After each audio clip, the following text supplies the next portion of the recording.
राज्यातल्या एक सर्व शेतकऱ्याला सांगू इच्छितो की राज्यामध्ये 14 मे पासून ते 25 मे पर्यंत दररोज वेगवेगळ्या भागात मान्सून पूर्व मोसमी पावसाळ्यासारखा पाऊस दररोज 2-2 दिवस वेगवेगळ्या भागात मुक्काम करत पडत जाणार आहे.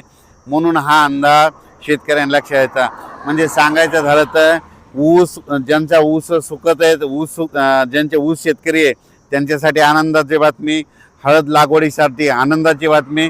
पण ज्यांच्या हळदी काढून ठेवलेले त्यांनी मात्र 14 तारखेपर्यंत तुमच्या हळदी काढून घरी आणून ठेवा. कारण की राज्यामध्ये जसं गेल्या वर्षी 14 तारखेला 13 तारखेला पाऊस आला होता 13 मेला, यावर्षी देखील 14 मेला पाऊस येणार आहे. आणि हे पाऊस कंटिन्यू मे महिन्यात आता मध्ये 14 पासून तर 30 मे पर्यंत दररोज वेगवेगळ्या भागात दररोज भाग बदलत, कधी पूर्व विदर्भ, कधी पश्चिम विदर्भ, 2 दिवस पश्चिम महाराष्ट्र, 2 दिवस विदर्भ, असं वेगवेगळा मराठवाडा, असं करत 30 मे पर्यंत दररोज विखुरलेल्या स्वरूपाचा पाऊस पडणार आहे. आणि शेतामध्ये पाणी देखील साचणार आहे. असा त्यामध्ये मेच्या 15 दिवसामध्ये म्हणजे 14 मे ते 30 मेच्या दरम्यान दररोज विखुरलेल्या स्वरूपाचा वेगवेगळ्या भागात पाऊस पडणार आहे. म्हणून हा अंदाज सर्व शेतकऱ्यांना लक्षात द्यायचा. शेतकऱ्याला विनंती, तुम्ही काय करा, शेतीचे कामे करून घ्या.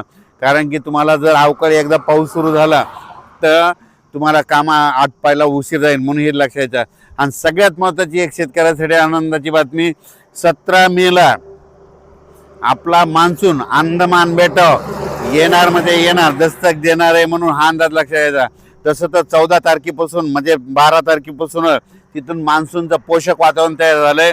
पण 17 मेला चांगलं दस्तक देईल आणि मान्सून तिथं दाखल झाला म्हणून असं जाहीर केलं जाईल. म्हणून हे देखील सर्व शेतकऱ्यांना लक्षात येतं.